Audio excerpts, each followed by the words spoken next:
Welcome. It is Thursday. What does that mean? Time for Beyond 22 basketball. My name is Terrence Oglesby. I got my main man, Faxon. He's going to come around and sit on the couch here in a moment. Tigers did a pretty good job against the North Carolina Tar Heels. Did a lot of little things really well and got some of that spark back defensively that they've been lacking over the past, really past 3 or 4 weeks, especially coming back from COVID. So we're going to discuss that a little bit. Tigers still not shooting the ball great, but the defense definitely picked up, and it's nice to have Hunter Tyson back as well. Also, got Faxon's underrated player of the week, and this guy's a little bit different. Plays at a mid-major, sure, but I'm not sure he's so underrated. I got onto him a little bit, but we're going to talk about that some too. A week in review as well. Not to mention, is everything okay back there? Oh, okay. Not to mention a week in review from some of the games this week, and then we're going to look ahead to Syracuse as well. So, kind of your typical slate. I didn't cut as much film today, Faxon, so we're probably going to spend most of the podcast, Facebook show, whatever it is, sitting down. But it's good to have you back. You're looking sharp, back in the suit. Yeah, I'm excited to be here. You know, Tigers had an up and down week since we've talked last. You know, kind of went up to Cameron. You know, we know what happened up there. But really good bounce back win. Won 3 out of 4 against UNC for the first time in the history of the program. So very good job by Brad Brownell. I feel like he outcoached Roy Williams in that game. And the Tigers got a really good win. Not uncommon on that port, but they did play well. Defensively, the Tigers were really outstanding. They were able to push out Carolina's post players. If you watch some of that Quick 10 preview that I had prior to the game, I said if Clemson, despite being undersized, can force Carolina out about 2 or 3 steps to add an extra dribble to the post players' approach to the basket, it was going to make significant changes. Hunter Tyson was able to do that. Amir Sims was able to do that. And I thought it was significant because we were so undersized. When I say we, I'm talking Tigers. That's obvious. Hunter Tyson, 6'7", really. I think he's listed at 6'8", 6'7", guarding Armando Bacot, who's closer to 6'10", just pushing him out from the paint and making things really difficult for him. Yeah, and I felt like Hunter Tyson had a great game the entire game on defense. And when you look at Bacot, leading scorer and rebounder for the Tar Heels, was completely silent the entire game. When you look at the box score, got in foul trouble. So I thought Hunter Tyson played his best half of the season in the second half on both ends, really competed throughout the half on both ends. And you know, he kind of got pulled early on because he was matched up with Brooks. They kept switching him on to Brooks early in the game. But when he stayed on Bacot couldn't do anything. And even that goes for when they brought Sharp in off the bench. Tyson did a really good job against him. So I was really proud of Hunter and the effort he put in on both ends. And Brad commended him in the post-game presser as well. I thought it was unique that Bacot didn't have one shot in the first half. And you want to talk about locking somebody down. I'm not sure if it was that. Maybe it was his approach to the game. Maybe it was Carolina's approach to the game. But they had a hard time getting the ball in the post, and a lot of that is because they were forcing the action out and away. One other major point that I didn't really talk about, I talked with Walt and I talked with a couple other guys. One other major point, they found out who they were supposed to double team off of. And because Carolina plays 2 bigs, a lot of times, especially with Day'Ron Sharp, especially with Garrison Brooks, they're not great shooters from the outside, so you can sag off of them a lot. I think there was only one mistake as far as who to double team off of, and that was when Omax Prosper helped off of Kerwin Walton, and it resulted in a 3. Other than that, they were able to protect the paint at a high rate, and we haven't even gotten to talking about the guards. And the guards really pestered Carolina's young 1 and 2, and Caleb Love and R.J. Davis. Yeah, Caleb Love was a complete non-factor for the majority of the game, and you got to give credit once again. Almir Dawes and Nick Honor were just really busting it on defense the entire night. Fantastic job by them effort-wise. They were picking him up full court a lot, just getting under his skin. He didn't get a ton of open shots, and you know when you make the shots more difficult, obviously lesser percentages. So really great job specifically by Dawes on defense. I feel like he's had 2 or 3 really good defensive games in a row. Maybe he struggled a little bit shooting the ball, but I'm confident he'll get there as well. But everyone's struggled shooting the ball, for being honest. But everybody, yeah. Clemson gave up 50 points to Louisville at home and 50 points in North Carolina at home in back-to-back games. I feel like that's a really good step in the right direction, and we're getting back to seeing what kind of defense this team can play, and we're seeing the first 10 games Clemson in those 2 games. Well, the effort's back, and they finally played defense like you know that this Clemson team is capable of playing defense, especially from the guards. The activity hasn't been there. Even in the win against Louisville, Louisville didn't shoot the ball well, but even in the win against Louisville, that activity wasn't where it needed to be for you to be successful long term. I think the Tigers got back to that against Carolina. They're still struggling to score, though, Faxon. If you're shooting 40% from the field, it's really going to put a cap. It's really going to put a ceiling on your ability to win games in the ACC tournament and potentially in the NCAA tournament. And something that's not said very often in sports but applies to this Clemson team would be Clemson had a good shooting night from three at 8 of 23 for 35%. That's not stellar when you look at a team perspective, but for this team, that is 4 percentage points above the average. So statistically, Clemson had a good shooting night against North Carolina, even though it didn't seem so. And I feel like Tigers are still getting a lot of open looks on offense that they can capitalize on. Yeah, you just got to make them. And I'll take 8 for 23 any day of the week. But you said from the field, it was from the right field. at 40%. They were 23 for 57, which is 40.4%. So they were at 40%. And they didn't turn the ball over. They didn't. North Carolina turning the ball over early in the game really helped the Tigers being able to get some points on the board when they were struggling on offense. Had a couple fast breaks that resulted in points, so that was really big for the Tigers. I think I want to say North Carolina had close to 10 turnovers in the first half of this game, which is just ridiculous. Okay, so that's a big point because I wanted to talk a little bit about the 3 losses in a row that were so brutal. You want to talk about elite guards that don't turn the ball over? That is Clemson's X factor this season because they do struggle offensively. And they're only shooting around 40%. Sometimes it's going to take some to force turnovers, to turn defense into offense, because they do get stagnant on the offensive end, especially when there's a set defense in front of them. It takes them a little while to get into shots, and they don't really have that guy, especially when Alamir Dawes isn't doing it. They don't really have that guy that can create on his own. But the person that has shocked me this season with his maturity, his ability to get past the first line of defense, and quite frankly, with his shooting percentages, is Clyde Trapp. He's been fantastic. Mid-30s from 3. He shot in the teens last year. He's played high-level defense. He's passed the ball. He's taken care of it. He's in control. Clyde Trapp has taken a huge step forward for this Tiger team.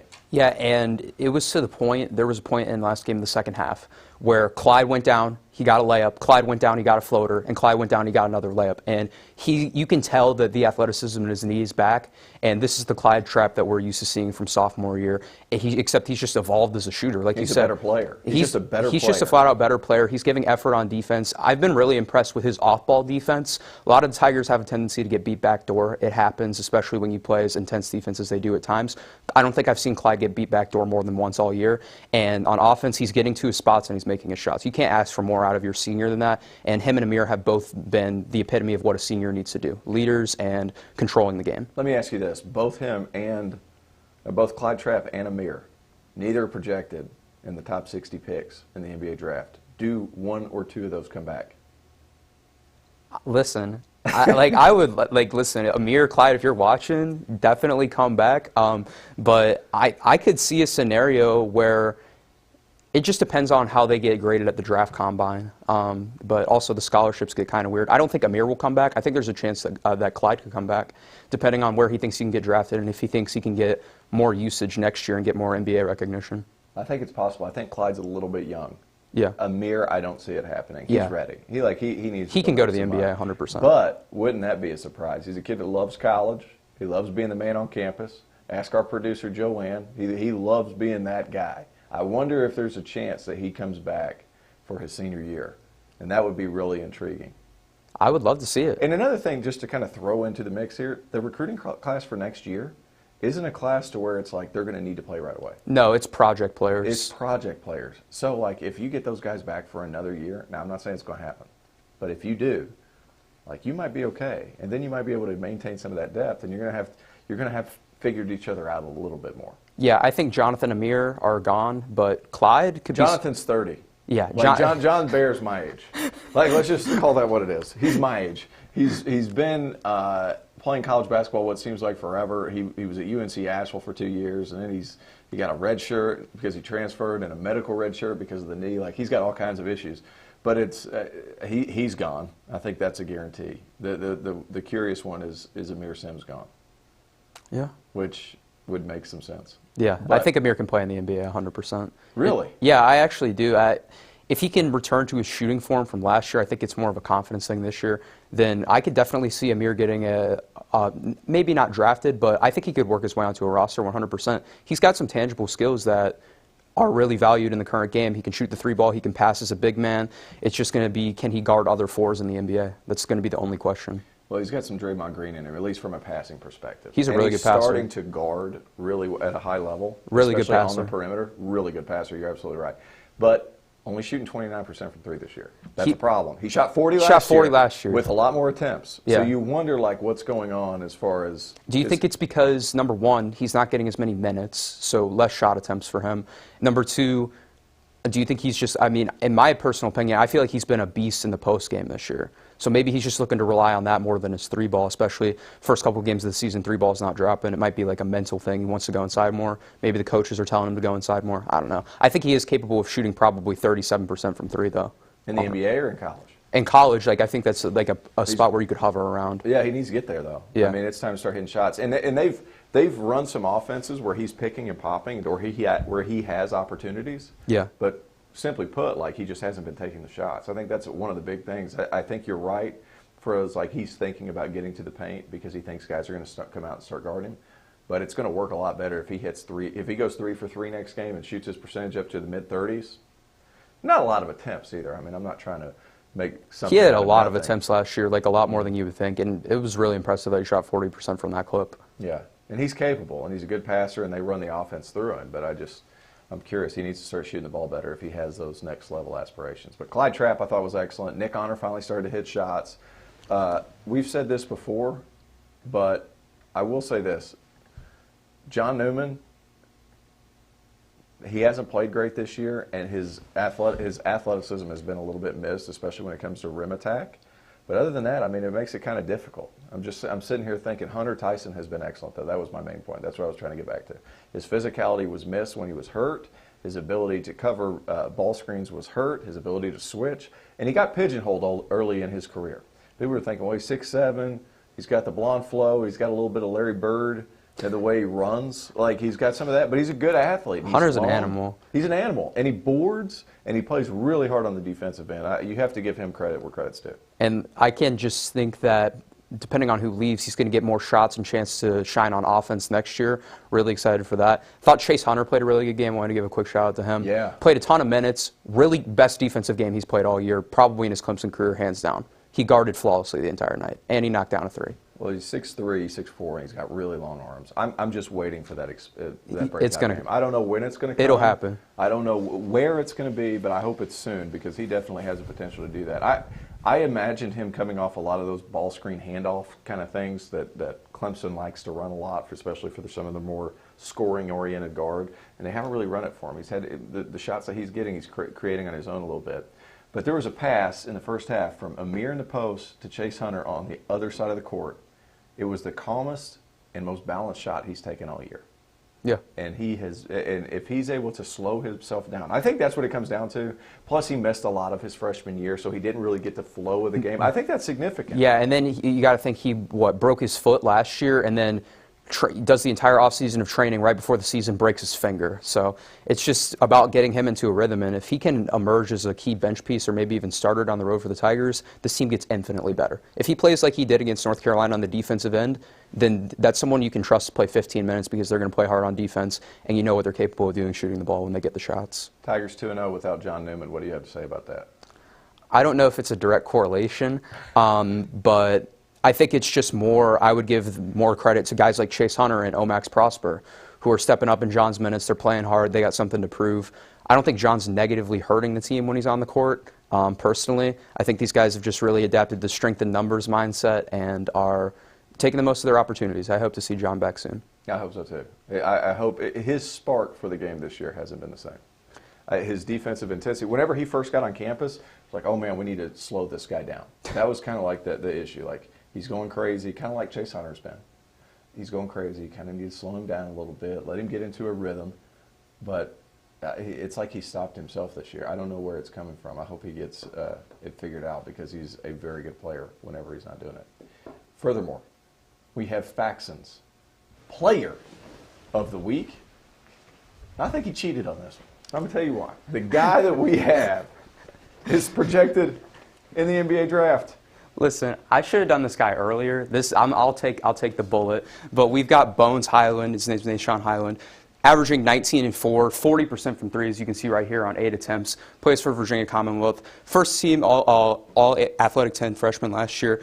led all A-10 freshmen in three-pointers made and shot 43% from beyond the arc last year. And recently, literally yesterday, hit a game-winning three against Rhode Island.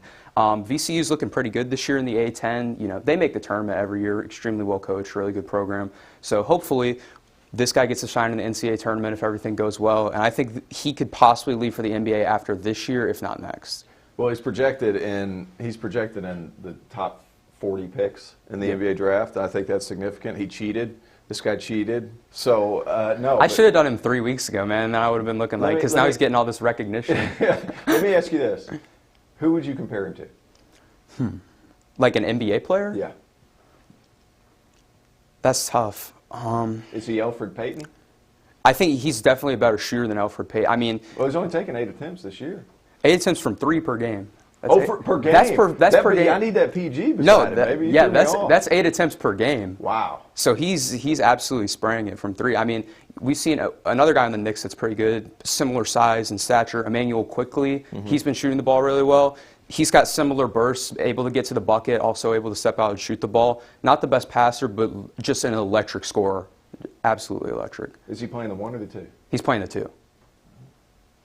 So they're probably going to move him to the 1 of the Yeah, pros. they'll move him to the 1 in the NBA because Quickly was kind of a 2 last year for the Knicks or for Kentucky, and the Knicks have made him a point guard now. So I think he transitions to the 1 in the NBA, but he's playing the 2 at VCU. How's VCU in the A-10 right now? They're good. They're top 3 in the A-10 right now, but I mean, conference schedule hasn't really unrolled yet. They will make the tournament 100%. That win over Rhode Island was big. They'll get in at larger even if they don't win the tournament. Really? Yeah.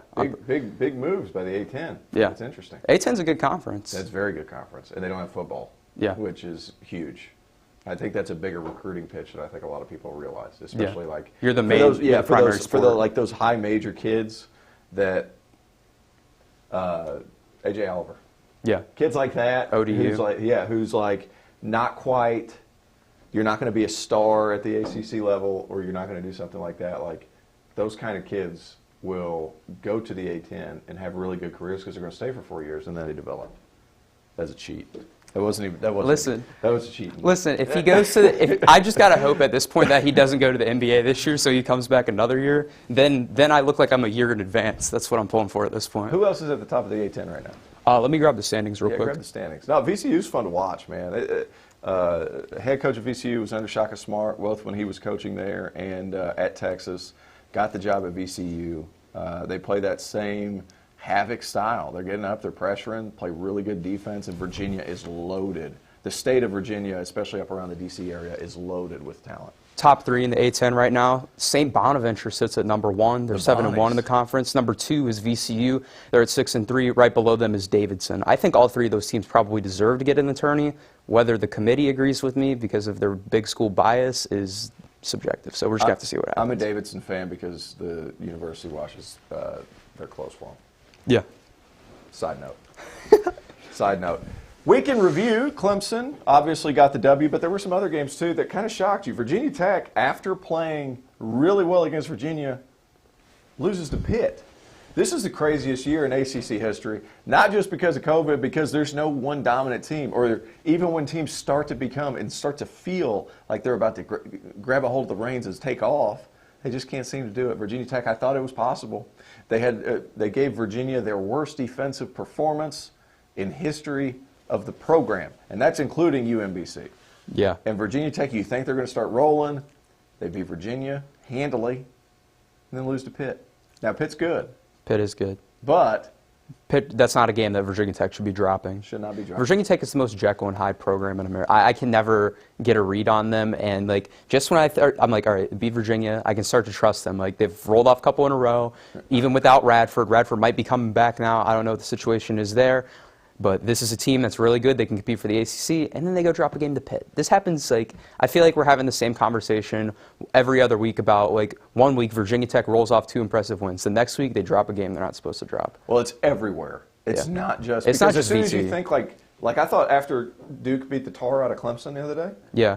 I was like, Duke's going to be good. They went and lost to Miami. And Miami didn't start a front court player. They started all guards, and they only played 7.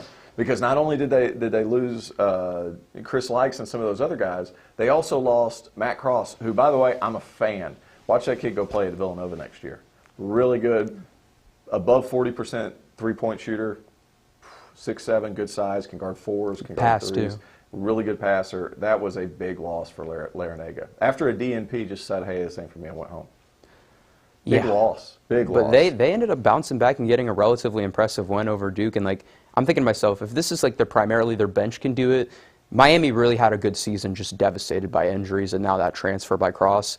And you hate to see it for them in their program. But really good win against Duke. I think it was 77-73 final. And they completely deserved it. They led the whole game, and they controlled the flow of the game. Isaiah Wong and Harlan Beverly are as good as advertised. Wong is very good. Yeah, they don't have – well, Beverly's good too. Yeah. He's not the one that's going to explode on the scores column. Yeah. But everything else, man, he does a little bit It's of a good everything. one. I feel like I say that about everybody. He does a little bit of everything. Now, but Harlan Beverly really does. He's high in the assist column. He really rebounds well because he's a supreme athlete. And on top of that, Isaiah Wong, Larinaga's done a nice job of setting him up at what he's good at. And what is he good at? Getting to his right hand and getting all the way to the cup. Yeah. And he's shooting the ball great. So then Larinaga's good. I mean, I wonder with the injuries, like what's going on. That's just like, you got to look at the medical stuff at that point and be like, yo, what is happening here? I think because McGusty's back out. He's back out again. After coming back for like 3 games, Cam McGusty is back out. Like, they're down their top 3 players, and then Cross transferred out. So, how good do you think Pitt is? Because I'm going to go back to Pitt, Virginia Tech. Pitt is is a curious case to me. Can you pull up the ACC standings real quick? Yeah. Pitt is curious for me because they have Justin Champagnie. If not the ACC Player of the Year, then right there at it beside Kive Aluma at Virginia Tech so far. At least in my mind, I think those two stand out more than anybody else at this point. But Champagnie's really good. Xavier Johnson's really good. Xavier Johnson against Virginia Tech had 32 points, 5 boards, and 7 assists. You want to talk about somebody who controlled the game, controlled the effort, controlled the tempo? Xavier Johnson was really good. Pitt currently sits 6th in the ACC at 5-4 in the conference, which is just, it's really impressive. They're above Duke, they're above Clemson, Syracuse, and GT. What's the overall? Overall, they are 9-5. They didn't play a ton of out-of-conference games. Could be a tournament team. That's the crazy part about this. Could be a tournament team. I think because the only reason their record is that bad overall is because they had COVID at the beginning of the year, if you remember. They had a couple COVID cases, and they had to cancel some of their games. But, I mean, when I look down the list, from NC State up in the standings, you could make an argument to be in the tournament. I know the ACC's on a down year when you talk about cream of the crop talent, and you usually have like at least a 1 seed or a 2 seed in the ACC. But the ACC is going to fill out a lot of the tournament because a lot of these teams are good, and I think they could go compete in other conferences. It's just they're beating up on each other. Let me just go ahead and tell you right now, NC State's not making a tournament. You don't think NC State will make it? Devin Daniels getting hurt, out for the rest of the year. He's out for the year? He's out for the year, torn ACL. So that's why he went off with Cross, because he had 20 in the first half of that game. Everyone thought it was a sprain. He tore his ACL. Tore his ACL. I did not know that. He's done for the year. Keith said he was heartbroken for him for obvious reasons. Kid's really good, and it's tough. It's tough all the way around. But you got to have other guys step up. Jericho Hellens against Virginia. I mean, what are you going to do against Virginia if you're NC State? They do the exact thing that you can't have happen in order to win. Virginia slows it down. They don't turn it over. NC State thrives on turnovers. They thrive on getting guys out of character, trying to get to the hole and let Manny Bates block them. Virginia doesn't do any of that. They don't do any of that. So that's kind of a bad matchup game if you're NC State. Plus, losing Devin Daniels, significant. Yeah. Notre Dame has jumped up the standings above NC State. They're 4-6 in the conference now, 7-9 overall, but we're starting to see some of that talent they have that you were talking about preseason. Yeah, well, they can shoot it. They can shoot threes. When you can shoot threes, that's going to keep you the great equalizer. They're going to keep themselves in games because they can shoot. Lajewski's good. He's been really good. Juwan Durham has been pretty good offensively. He's a good player. He's still very good defensively. Yeah. Prentice Hub kind of controls the game. Dane Goodwin's fine. I hate to really give him more credit than he deserves. He's fine. He's okay. He's a good player. 10, 11 points a game. I don't know for sure, but he's fine. He's not somebody who's going to light the world on fire. Prentice Hub can. Lajewski can, at least this year. And they beat Wake by 21 points. And I know it's Wake, but Wake's been playing well. Yeah, they've been playing good basketball. And now, I feel like Wake isn't even that bad of a team, and they sit at the bottom of the conference now. It's Wake's tough. pretty bad. I'm just going to say that because they're not talented. Yeah, right it's a talent thing. It's not like they don't play bad basketball. They're not like a bad team, but they're just kind of untalented when you look at the rest of the ACC. Yeah, it's tough. I really like Carter Witt, though. I like the pieces they have. I really like Davion Williamson, an East Tennessee State transfer that came with Forbes over there. Jalen Johnson will only be there a year unless he comes back.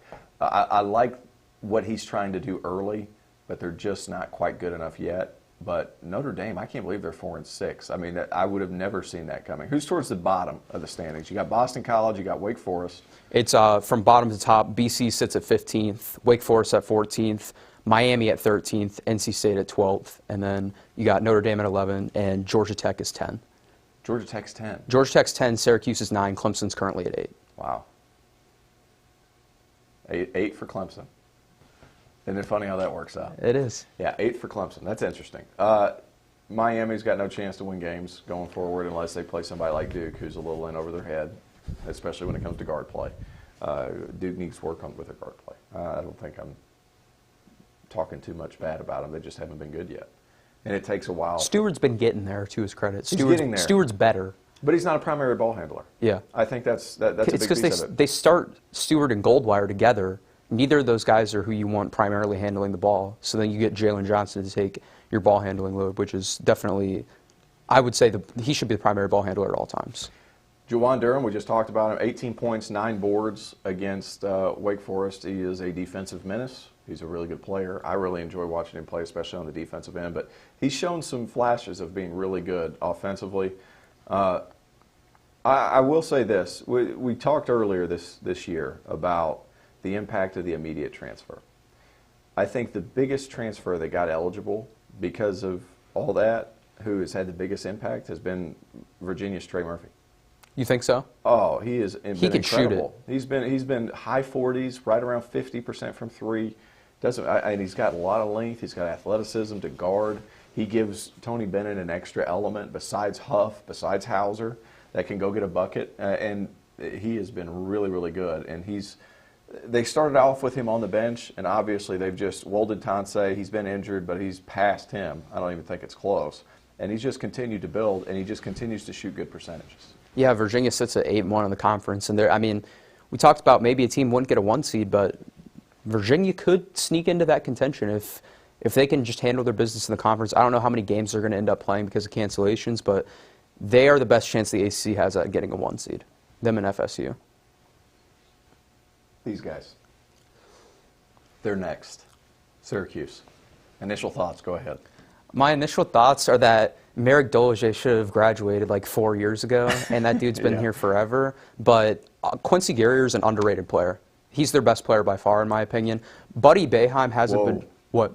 You think Gary is the best player right now? Oh, 100%, yes. Yeah?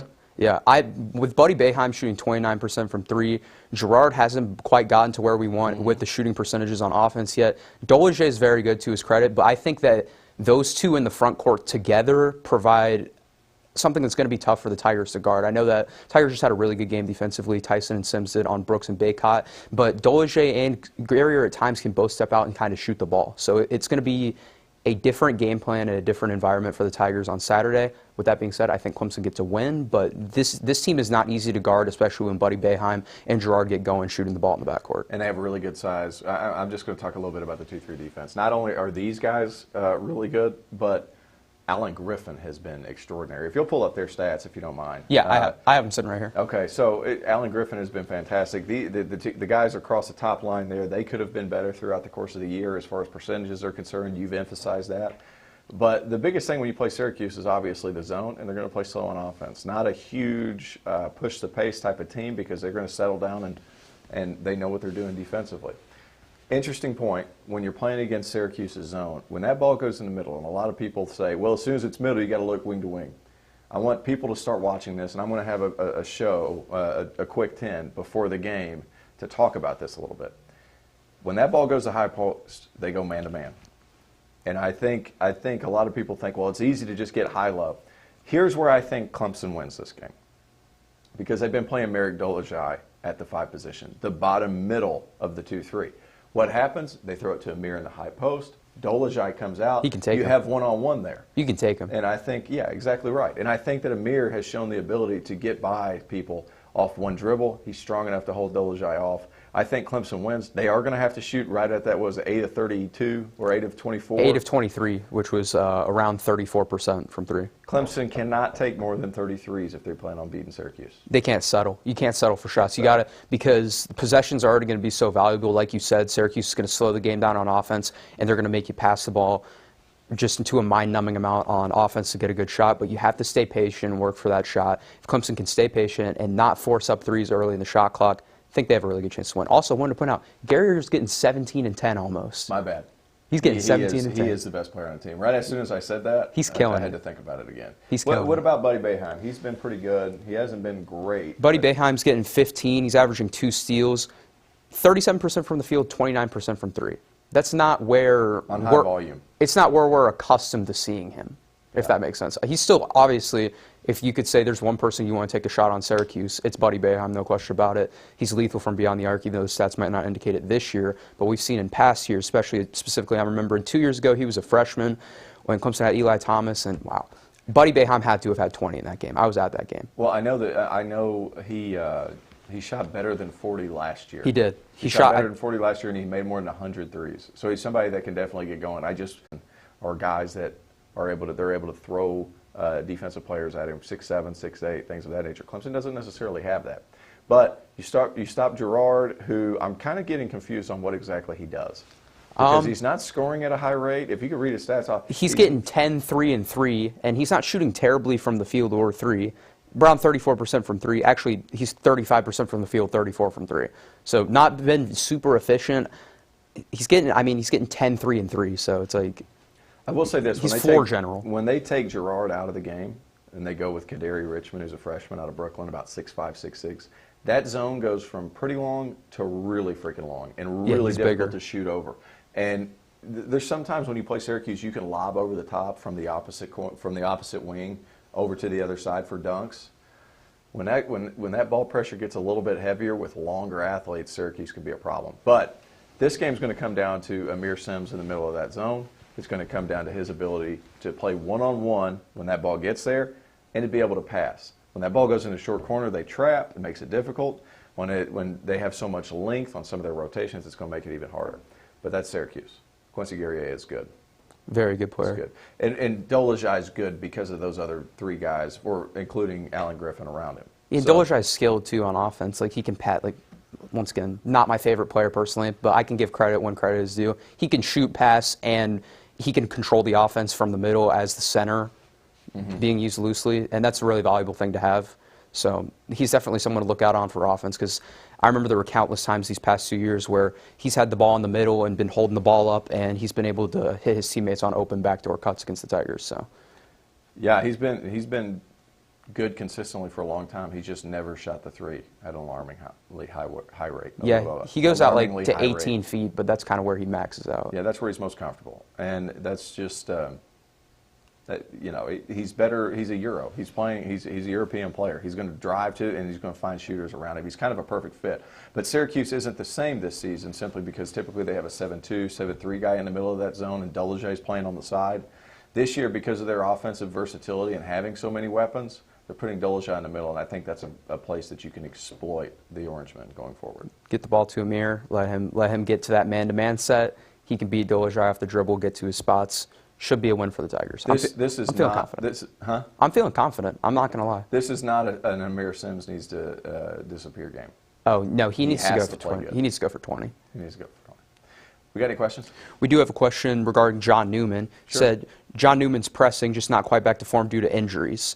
He's trying to do what he did last year, and he's just not ready. So do you think that is due to the injury? Do you think that meniscus is still halting him sort of from like a Clyde Trapp thing from last year? Or do you think he's just not playing as good basketball right now? I don't think he seems as enthused to play. I mean, I don't know that I'm in alone in that. He just doesn't seem to have that same bite and that same energy moving forward. Quick change. But I think the injury does matter. I think a concussion at the beginning of the season did matter. It took him out. But I also think, like, John Newman got really accustomed to play 30 minutes a game last year. Now he's playing closer to 22, 23. And I would look at that as a good thing. But some guys get a little discouraged. I'm not saying I know that. I'm not saying I know that. But that's a 7-minute drop. And that's significant. And it's noticeable whenever you're playing and whenever you're sitting over there on the side. Because I know Newman, for a fact, closed most games last year. I think he's closed 1 or 2, maybe 3 games this year after battling that injury early on, so that's got to have an effect on him as well. When you go from being that guy that's in there to close the game to sitting on the bench, it's definitely a mental adjustment. Yeah, and the metric, and look, I've been hard on John, but like all the metrics say he's one of the best defensive players in the country. Yeah. Like all of them. Like not only one of them, the best defensive player in the country. So I am on him a little bit, but it seems like that joy to play for John Newman hasn't been there. I don't know if that's injury related. I don't know if it's mental. I don't know what it is. I hope he gets it back though, because he can be really good whenever he's got a lot of energy. I feel like he had a really good season last year, and if we can get, like I said, like there's just a couple pieces to this Clemson team that if they can fit in the puzzle, I think they can make a run late in the season. If John Newman can get back to form, can get some production from Chase Hunter like we saw last game, those are two key wing players that can definitely make an impact for the Tigers going forward, and I'm looking forward to see them come into the role because these are two guys that will be back next year as well. I'm just happy that Hunter's playing again. Oh, Hunter Tyson or Chase Hunter? Yeah, I'm happy that he's playing well. I'm happy Chase Hunter's finally getting his feet underneath him. It's should make up for a good end of the year, and they're going to have to start hitting shots from 3 too. Man, Hunter Tyson was so good before, just as well before he got that concussion and facial injury. He was playing some of his best basketball of the year against Alabama, and junior year, not many people knew where he was going to fall into this team because there's a lot of depth. Obviously, you have Jonathan Bear, you have Amir Sims, you have a lot of these guys that can play in the front court, and nobody really knew where Hunter Tyson was going to fall in, and he's came in, he's just made a name for himself. All right, you ready for this? I am ready. Virginia Tech plays at Miami this weekend. Who are you taking?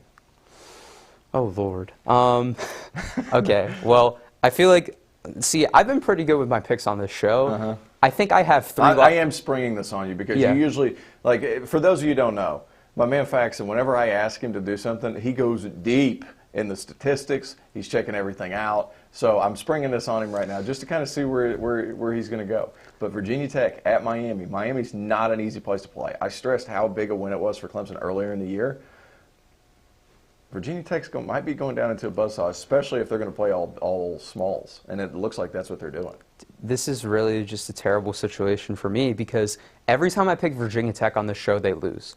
Every time. With that being said, I'm going to take Virginia Tech, but I could definitely see a scenario in which Miami wins, especially without Tyrese Radford. That's a big piece just specifically on the glass playing. I know he's only 6'2", but like we've said on the show before, such a big contributor on the glass even at that height. I'm going to take Virginia Tech. I'm going to trust in Mike Young, and they're going to win by 5. They're going to get a 5-point win. I wonder what the spread is. I'm not quite sure. They don't usually come out till day of, but I think I'm with you. I like Virginia Tech. NC State at Boston College. Minus Devin Daniels. Oh, good Lord. Well, this is a battle of the bottom feed. You know what? Give me Boston College. Wow. Devin Daniels, the team's kind of down in spirits. They haven't played well at all these last couple of weeks regardless. Boston College is due for a win. Give me Boston College. It's at Boston College, right? It's at Boston College. Give me Boston College. I'm going NC State. I'll take Boston College. All right, so that I hope I get you back because you've been killing me on these picks so far this year. All right, so Boston College. You're going Boston College. I'm going NC State. We're not counting spread. We're counting wins and losses. Wins and losses. Give me BC. Losses. All right, so I'm going NC State. Clemson, Syracuse. I think we're both picking Clemson. Yeah. I think the matchup is good for Clemson. I think you agree with that. Pitt at Virginia. I'm going to take Virginia. But I think Champagne's going to get his 20 and 10 regardless. And I think Pitt's going to keep them. They're going to keep it close. They're a good team. It's a team we could see playing in March. So I really like Xavier Johnson. It would not surprise me if Pitt won that game, if that makes sense. Like kind of a letdown game for Virginia to a bigger extreme. But Pitt's playing really good basketball, and they compete with everyone. The thing that it's a nice little matchup game for Pitt, and I'm going to tell you why. Xavier Johnson at the point. Champagne at the 4. Your two best players need to be at the 1 position and the 4 position if you're going to beat Virginia. You got to have somebody who's going to be able to create on his own. And then Sam Howell's or Champagne matchup is intriguing because I think they'll both score 30. Yeah. It's just a matter of who gets to 31st. Yeah, they're not going to play defense on each other. Neither one of them are going to play defense. But it's just, I think that's an interesting one. I think Virginia wins too. Yeah. But Pitt could keep it close, and they could actually win that game. Yeah, I could definitely see that. In Charlottesville. They're playing some great basketball. Pitt, I think we both had them pretty low, as did the majority of the media to start the season, but they've come out and they've shown that they're here to make a name for themselves in the ACC and possibly get in the NCAA tournament. So I got to respect the job they're doing up there. So you're going Virginia? I'll take Virginia. All right, Virginia. Notre Dame at Georgia Tech. Georgia Tech. I don't even got to think twice about it. I think Georgia Tech's going to score 85 points. Notre Dame doesn't guard to begin with, and when you look at the backcourt play, I think there's a chance that Alvarado and DeVoe both get 25. Do I think that? I mean, we saw Clemson even shot the ball well against Georgia Tech. So, do I think Notre Dame can shoot the ball well and keep themselves in the game? Yeah, but I don't see anyone on either of those teams that can stop the opposition. Give me Michael DeVoe and Jose Alvarado getting 45 combined and them getting a win. Ooh. 45 combined. They're both getting 22. Give me Notre Dame. You're gonna And I'll tell you why. you pick them every time you get a chance I know, to. and they burn me every time. It's terrible, but I have so much faith in Mike Brey for I don't know what reason. But give me Notre Dame. Georgia Tech's going to play a lot of zone. Yeah. And shooting opportunities. Shooting opportunities for Notre Dame are at a premium. They have guys who can fill it up. They just don't play any defense. They are going to have to stop the ball. But I will say this. This is a little bit different. The way Notre Dame plays, they don't play a lot of defense, but they back up. Yeah. So dribble penetration is not going to be as frequent. I think Moses Wright, Jawan Durham's a good matchup. Give me Notre Dame. So where did we so give me Notre Dame in Atlanta. That's an interesting The Pavilion's a tough place. So to play you took Boston College. Those are the only two where we're not agreeing. Is Boston College and Notre Dame. I took BC and GT, and you took NC State and Notre Dame. Duke or North Carolina at Duke. Oh, forward. Duke. I'll take Duke. At home. Yeah, I'll take Duke at home. I'll always pick the home team to win in that matchup.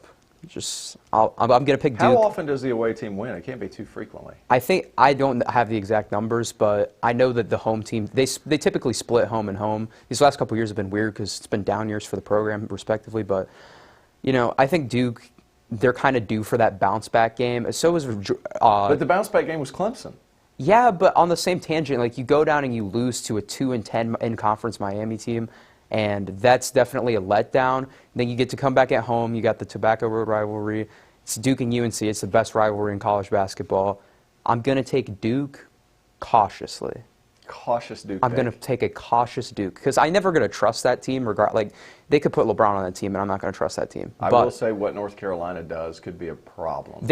North Carolina could definitely have a good shooting game and get 80. That would not surprise me at all if they won. But I think that Jalen Johnson. I don't see who on North Carolina is guarding Jalen Johnson and keeping up with this combination of quickness, skill, ability to finish, can take the mid-range, has been getting better from three. I don't see a person on the court that can guard him. That's interesting. I don't see how in the world Duke guards Carolina's front court. I mean, Hurt is definitely not going to have the most fun time playing down there, but I think Jalen can hold his own against either Garrison or Bakehead, respectively. And their front court isn't exactly coming off the hottest performance, so. Yeah. It'll be interesting. Are you going to take UNC, with that being said? No. You're going to take Duke? No, I'm taking Duke at home. I think you're taking Duke at home. Ladies and gentlemen, that is it for the week. Added a couple of picks towards the end. I can't wait to beat Faxon this week. He's beat me the last two, which have been kind of brutal. I think I was reaching a little bit, but hey, that's how we do it. Syracuse. This weekend, Saturday, I'll be on the call with the great Don Munson. Tomorrow, I'll actually be doing Furman and ETSU. Not sure if anybody wants to tune into that, but I'll be doing that one as well.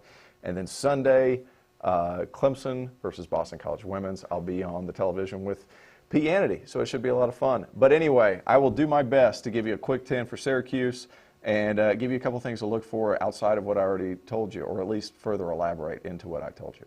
This has been Beyond 22. Thank you to my man Faxon. Thank you to Joanne in the back. We will see you next Thursday, same time, 7.